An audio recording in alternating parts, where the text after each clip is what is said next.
Correction des exercices sur le chapitre 6 portant sur les associations de dipôles. Alors, premier exercice, donc il s'agissait de faire l'exercice numéro 16, page 149.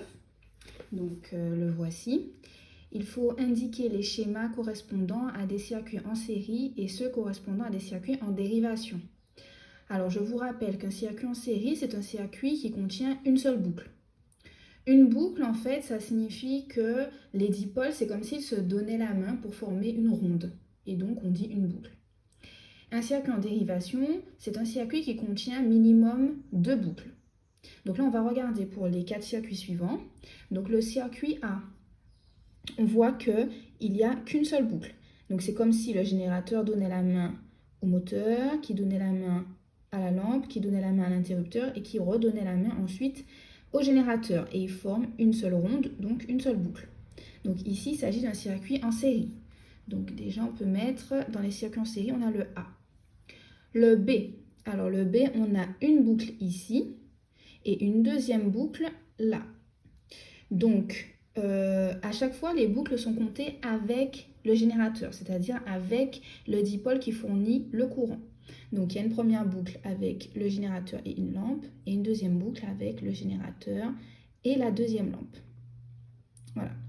Donc, ici, le B, c'est un circuit en dérivation. Ensuite, le C. Le C, on a 3 boucles. Donc, une boucle avec cette lampe, une deuxième boucle avec cette lampe et une troisième boucle avec cette lampe. Donc, le circuit C, c'est un circuit en dérivation. Et le D, donc on regarde, le D, il n'y a qu'une seule boucle. Donc, c'est juste que la forme est particulière, mais il y a une seule boucle. Donc, il s'agit d'un circuit en série. Voilà pour l'exercice numéro 16. On passe maintenant à la correction de l'exercice 19, page 149. Alors, on veut réaliser le montage correspondant au schéma ci-dessous. À l'aide de la fiche méthode, schématise un circuit électrique, donc qui est dans le livre, mais sinon, avec ce qu'on a essayé de voir ensemble depuis le début du confinement, on a vu le type, les différents dipôles qui existent. Donc, vous pouvez normalement, à partir des cours qui ont été envoyés, dresser la liste du matériel nécessaire à la réalisation du montage. Donc, on voit qu'on a un générateur, le rond avec la croix, c'est une lampe, donc on a 2 lampes, le rond avec le M, un moteur, et ici, il s'agit d'un interrupteur. Donc, on va lister le matériel. Alors, on a besoin donc un générateur. Ensuite, on a besoin de 2 lampes et on a besoin d'un moteur et d'un interrupteur.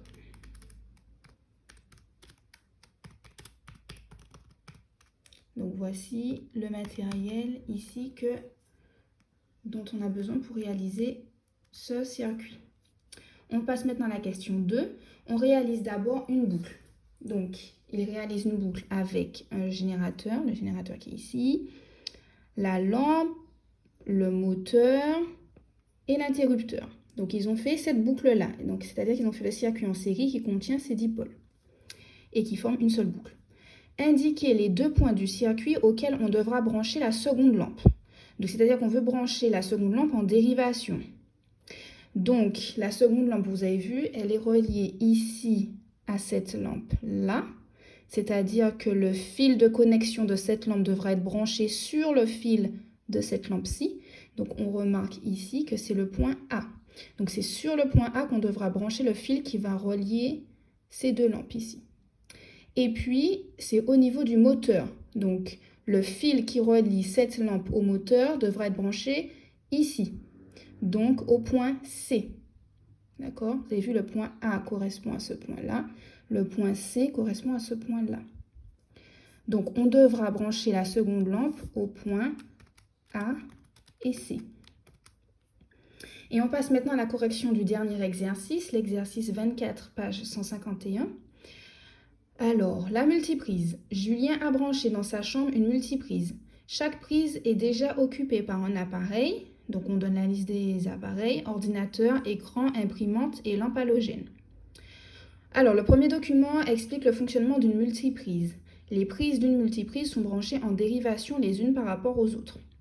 Le deuxième document donne les précautions d'emploi. Il est fortement déconseillé de brancher des multiprises en cascade, c'est-à-dire les unes sur les autres.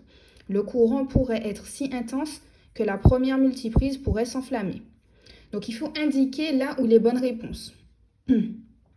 Alors, je vais donc entourer les bonnes réponses. Alors, lorsque Julien éteint l'écran de son ordinateur, l'ordinateur et son imprimante s'éteignent aussi. Donc on a vu que une multiprise, les branchements, chaque prise d'une multiprise sont branchées en dérivation. D'accord? Les prises sont branchées en dérivation les unes par rapport aux autres. On a vu dans la leçon que lorsque tous les dipôles sont en série, s'il y a un dipôle qui arrête de fonctionner, les autres dipôles, pareil, aussi arrêtent de fonctionner. Par contre, en dérivation, lorsqu'un dipôle arrête de fonctionner, les dipôles qui sont dans les autres boucles continuent de fonctionner. Cela signifie que lorsque Julien éteint l'écran de son ordinateur, les autres appareils qui sont branchés sur les autres prises, comme c'est sur d'autres boucles, à ce moment-là, les appareils continuent à fonctionner. Donc, c'est sûr que c'est soit B ou C. L'ordinateur et son imprimante restent allumés. Alors, la C, ils ont rajouté et ont plus de puissance. Dans la leçon, on a vu que quand on a, par exemple, une lampe dans un circuit en série et qu'on rajoute une deuxième lampe, on voit que les lampes éclairent de moins en moins fort. On rajoute une troisième lampe, ça éclaire encore de moins en moins fort, etc. Donc, à chaque fois qu'on rajoute un dipôle, la puissance est partagée pour chaque dipôle. Par contre, en dérivation, on a vu que quand on enlève un dipôle, ça ne change rien aux autres dipôles.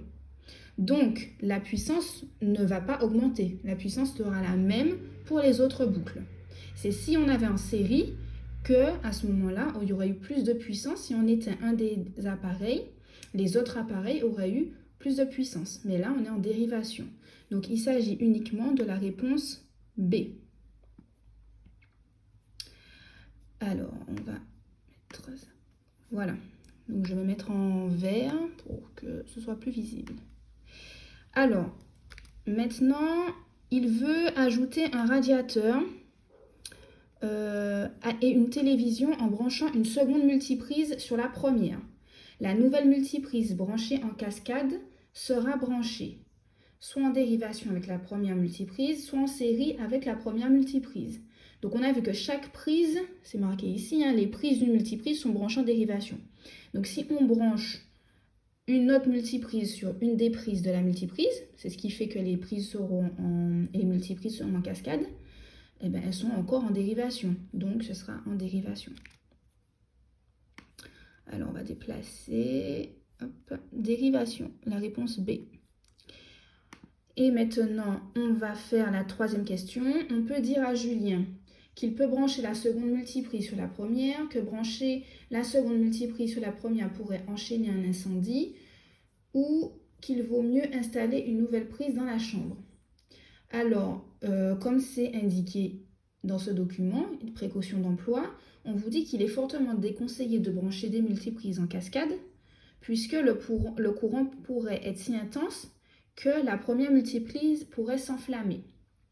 Donc, on va éviter, donc il est nécessaire d'éviter de brancher les multiprises les unes sur les autres. Donc, déjà, on peut dire à Julien que brancher la seconde multiprise pourrait entraîner un incendie, puisque ça entraînerait une surchauffe. Et puis, troisième solution qui est correcte aussi, il vaut mieux installer une multiprise dans la chambre. Enfin, il vaut mieux installer une nouvelle prise, dans la chambre. Comme ça, on aura un nouveau circuit. Donc, ce sont les réponses B et C. Donc, voilà pour cet exercice.